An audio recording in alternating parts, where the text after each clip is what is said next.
Good morning to all of you and welcome to all of you in OCIS PCS channel. कैसे हैं आप लोग? Hope से सभी अच्छे होंगे, पढ़ाई भी काफ़ी बेहतर चल रही होगी। तो आज के हमारे इस सेशन में हमारा जो टॉपिक है वो है बस्टर्ड रिकवरी प्रोग्राम। यह आपके प्रीलिम्स एंड मेंस दोनों के लिए महत्वपूर्ण है, क्योंकि UPSC एंड UPPSCS ये दो ऐसे एग्जाम है जहाँ पर आपका इन्वायरमेंट एंड इकोलॉजी से सवाल जो है बनते ही बनते हैं। अभी रिसेंटली आपने देखा होगा कि 16 जून को जो UPSC प्रीलिम्स 2024 हुई है उसमें कितने अधिक संख्या में यानी क्वेश्चंस देखेंगे, नंबर ऑफ क्वेश्चंस जो है आपके इकोलॉजी एंड एनवायरनमेंट से। एक बार आप खुद देखें और इसे, हालांकि क्लास में मैंने करवाया भी है, बट फिर भी एक बार आप देखें कि क्वेश्चन जो है कैसे पूछा गया है। तो यहाँ से क्वेश्चन बनते ही बनते हैं, और अगर प्रीलिम्स क्वालिफाई करना है तो इस सेक्शन को आप नेग्लेक्ट भी नहीं कर सकते हैं। तो इसे ये ध्यान में रखते हुए चलिए टॉपिक को विस्तार से पढ़ते हैं। और इस टॉपिक के अंतर्गत हम लोग पढ़ेंगे कि भारत सरकार के द्वारा इस कार्यक्रम को कब से स्टार्ट किया गया है और आगे इस कार्यक्रम के क्या क्या उद्देश्य है। इसके अंतर्गत हम लोग ग्रेट इंडियन बस्टर्ड के बारे में पढ़ेंगे एंड लेजर फ्लोरिकॉन के बारे में पढ़ेंगे। तो चलिए स्टार्ट करते हैं और आते हैं टॉपिक पर। नाउ सबसे पहले बढ़ते हैं सेशन की तरफ, देखते हैं कि यह किसके द्वारा है। केंद्रीय पर्यावरण, वन एवं जलवायु परिवर्तन मंत्रालय के मंत्री कौन है? श्री भूपेंद्र यादव। इनके द्वारा क्या किया गया है? बस्टर्ड रिकवरी प्रोग्राम के अगले चरण के लिए धनराशि की मंजूरी दे दी गई है। तो यह प्रोग्राम जो है कब से स्टार्ट किया गया है? तो यह प्रोग्राम कब से चलाया जा रहा है? बस्टर्ड रिकवरी प्रोग्राम 2016 से यह प्रोग्राम जो है आपका चलाया जा रहा है। 2016 से ओके यह प्रोग्राम चलाया जा रहा है। और यह किस प्रकार की है? तो यह आपका ग्रेट इंडियन बस्टर्ड एवं जस्ट ए मिनट, मैं आपको इमेज में भी आप लोगों को दिखा देती हूं। ग्रेट इंडियन बस्टर्ड एवं lesser florican, okay lesser florican, just a minute. Great Indian bustard एवं लेजर फ्लोरिकॉन, ओके इनकी संख्या बढ़ाने के लिए यह किस प्रकार की योजना है? तो यह एक आपकी दीर्घकालिक संरक्षण कार्यक्रम है। कैसी है, किसके लिए है यह? तो यह आपका great Indian bustard, great Indian bustard, okay and lesser florican, lesser florican, okay इन दोनों की संख्या को बढ़ाने के लिए, इनकी संख्या बढ़ाने के लिए यह क्या है? एक आपका दीर्घकालिक यानी लॉन्ग टर्म, ओके कंजर्वेशन यानी संरक्षण कार्यक्रम है, प्रोग्राम है, ओके इसको ध्यान रखना है। और इसे देख कर यह क्या है? एक संरक्षण कार्यक्रम है जिसे किसके द्वारा चलाया जा रहा है? जिसे भारतीय वन्य जीव, भारतीय वन्य जीव संस्थान, ओके इसके द्वारा जो है इसे चलाया जा रहा है, इसके द्वारा चलाया जा रहा है।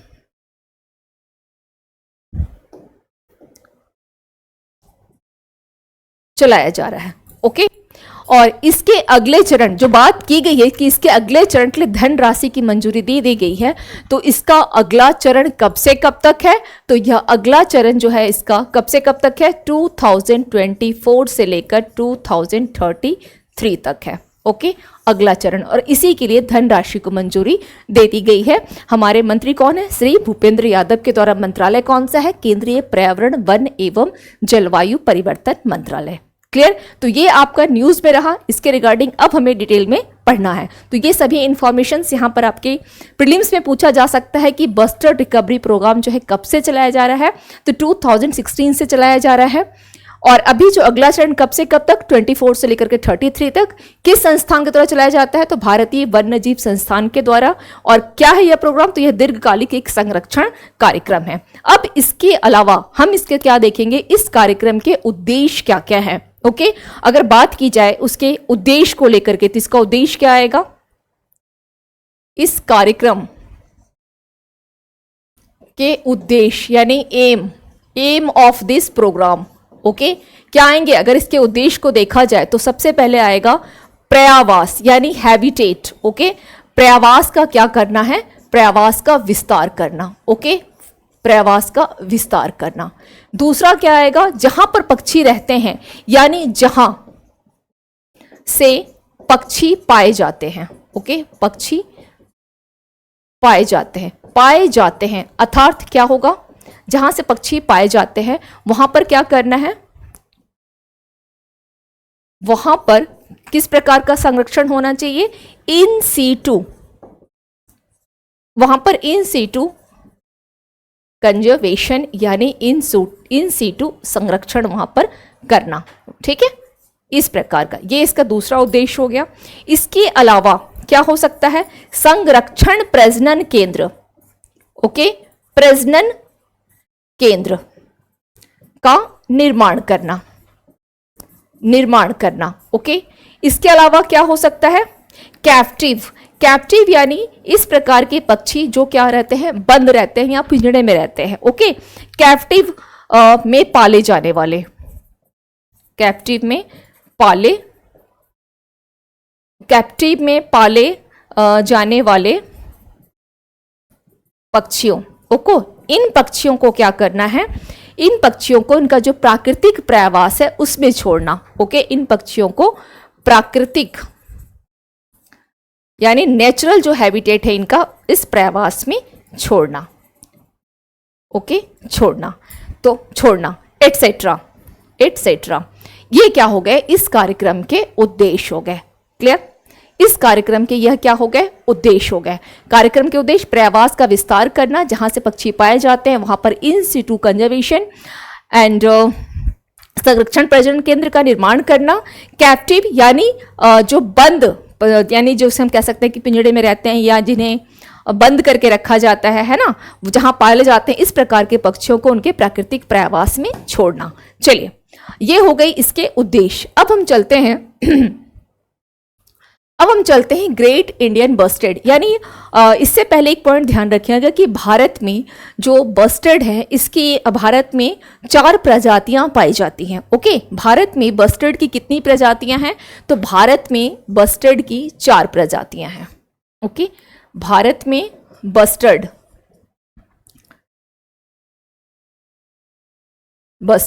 की कितनी? तो 4 प्रजातियां हैं। और कौन कौन सी हैं? तो सबसे पहले यहां पे आप मेंशन कर सकते हैं great Indian bustard, okay, great Indian bustard, okay. इसके अलावा लेजर फ्लोरिकॉन, जिसके बारे में अभी हम लोग पढ़ रहे हैं, लेजर फ्लोरिकॉन हो गया। इसके अलावा क्या आएगा? बंगाल यानी बंगाल फ्लोरिकॉन, ओके, बंगाल फ्लोरिकॉन, ठीक है। इसके अलावा क्या आ जाएगा? हाउ बोरा,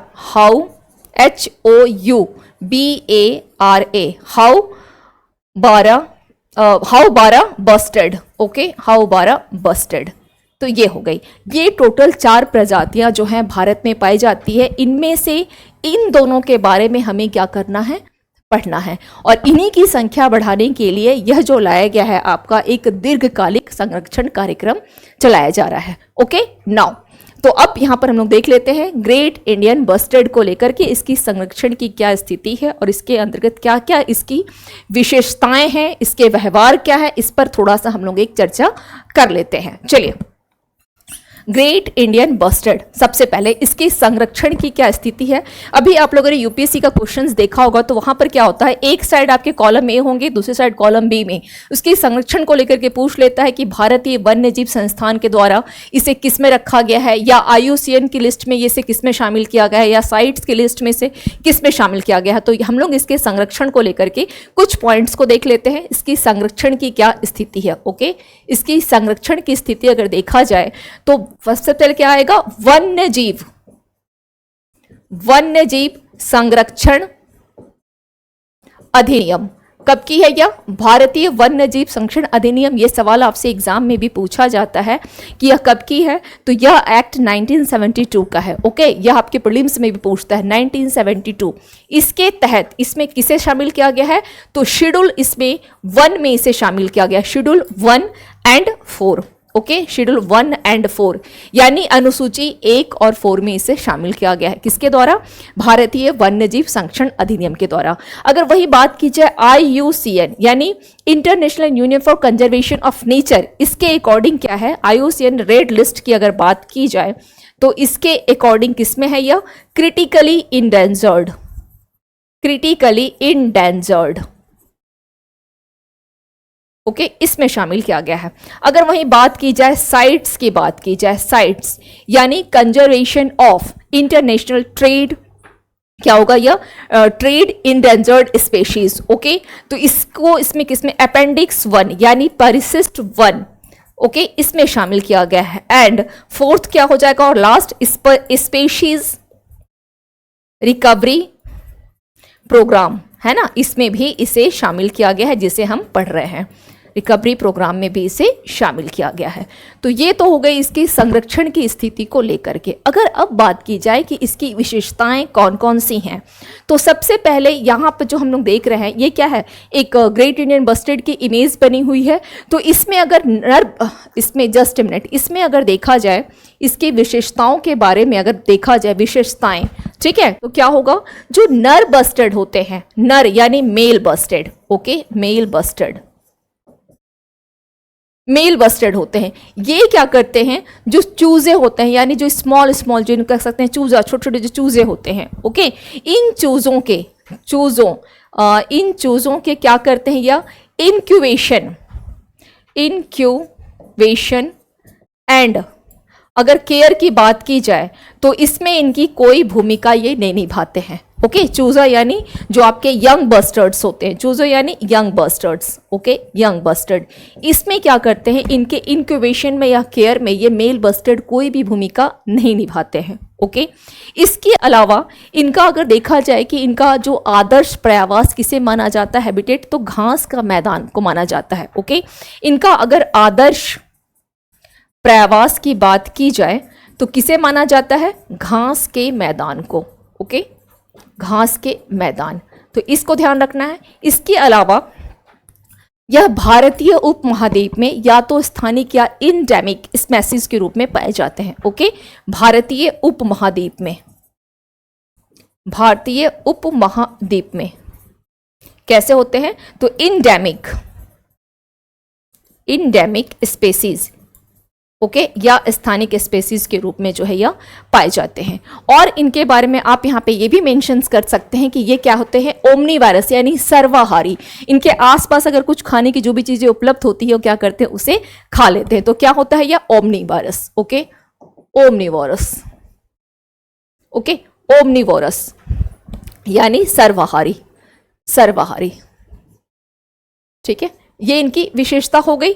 और इनका प्रयावास अगर स्थल पूछा जाए, प्रयावास स्थल, तो यह भारत के किन किन राज्यों में पाया जाता है, तो मोस्टली जो ये पाए जाते हैं, यानी अधिकांश ये कहाँ पाए जाते हैं, तो राजस्थान। अगर अधिकांश की बात की जाए तो अधिकांश ये कहाँ पाए जाते हैं, राजस्थान हो गया, राजस्थान, गुजरात, और कुछ संख्या में यह कहाँ पाए जाते हैं, कुछ संख्या में यह महाराष्ट्र, कर्नाटक, इसके अलावा आप यहाँ पर आंध्र प्रदेश भी मेंशन कर सकते हैं, आंध्र प्रदेश, ओके, महाराष्ट्र, कर्नाटक, आंध्र प्रदेश, एटीसी, इन क्षेत्रों में जो ये पाए जाते हैं। तो ये हो गई overall information great Indian bustard के रिगार्डिंग। अगर अब बात की जाए किसको लेकर के, तो इसे अगर अब देखा जाए कि इसकी जो लेजर फ्लोरिकॉन को लेकर के, ठीक है, लेजर फ्लोरिकॉन, तो उसमें और इसमें केवल दो डिफरेंस आपको दिखाई देगा, या इसकी भी अगर संरक्षण की स्थिति हम लोग देखेंगे लेजर फ्लोरिकॉन की भी। तो ये तो आपका हो गया किसको लेकर के, ग्रेट इंडियन बस्टर्ड। अब बात करते हैं लेजर फ्लोरिकॉन को। अगर इसकी भी संरक्षण की स्थिति देखी जाए तो सेम क्या आ जाएगा, संरक्षण की स्थिति, क्योंकि दोनों की ही संख्या बढ़ाने की बात की गई है ना।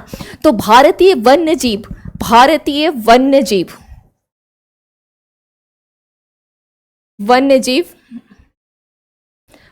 वन्यजीव संरक्षण, ओके, अधिनियम 1972 के अकॉर्डिंग इसे किस में रखा गया है, शेड्यूल 1 यानी अनुसूची 1 में रखी गई है, 1 में रखा गया है।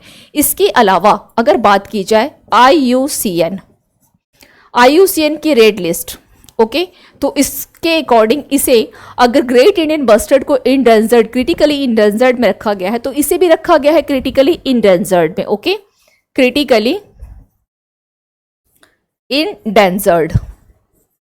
इंडेंजर्ड, ओके, नाउ इसके अलावा अगर बात की जाए साइट्स को लेकर के, तो साइट्स के बारे में यहाँ कुछ नहीं दिया गया है कि इसे किस परिशिष्ट में रखा गया है, या हम इसमें ये तो कह ही सकते हैं कि इसे भी किस में रखा गया है, स्पेसिस रिकवरी प्रोग्राम में इसे भी शामिल किया गया है। तो ये सेम चीज़ें जो है आपकी यहाँ पर आ जाएंगी। ओके नाउ अगर अब बात की जाए इसके व्यवहार और इसके विशेषताओं को लेकर के, तो क्या इन्फॉर्मेशन आएगा कि इसके व्यवहार और विशेषताओं पर अगर बात की जाए, ठीक है जस्ट ए मिनट, इसके अगर व्यवहार और विशेषताओं को अगर देखा जाए तो जो मेल फ्लोरिकॉन होते हैं, ठीक है, मेल फ्लोरिकॉन ये जनरली क्या होते हैं, जनरली अगर देखा जाए तो फीमेल फ्लोरिकॉन की तुलना में, ओके, फीमेल फ्लोरिकॉन इनकी तुलना में यानी कंपेरेटिवली ये क्या होते हैं, छोटे होते हैं, यानी छोटे यानी स्मॉल एंड कह सकते हैं लाइट वेट होते हैं, ओके, छोटे और हल्के होते हैं, छोटे और हल्के।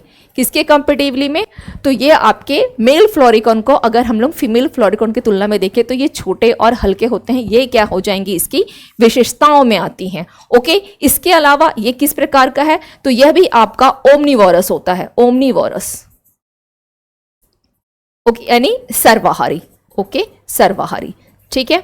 और इसका अगर बात की जाए कि इसके आदर्श प्रवास स्थल कौन से, आदर्श अगर बात की जाए कि आदर्श प्रवास क्या होगा, तो इसका हो जाएगा घास का मैदान। ओके, आदर्श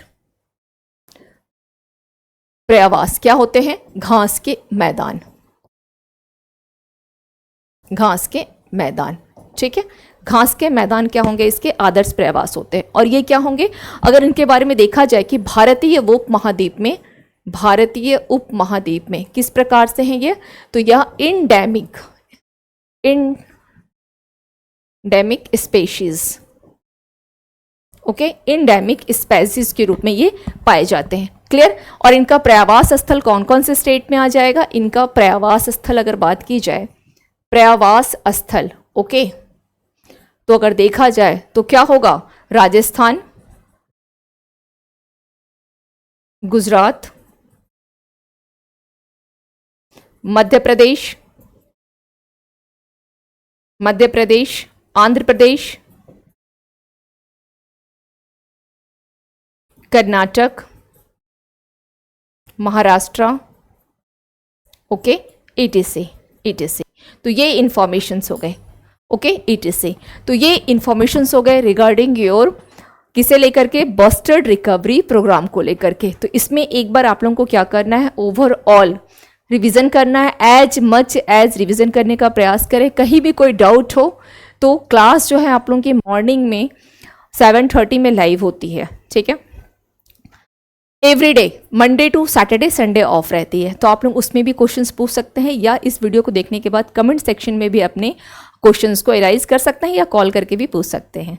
तो मिलते हैं फिर नेक्स्ट वीडियो में नए अपडेट के साथ, नए वीडियोस के साथ, नए इन्फॉर्मेशंस के साथ। Thank you to all of you and have a nice day.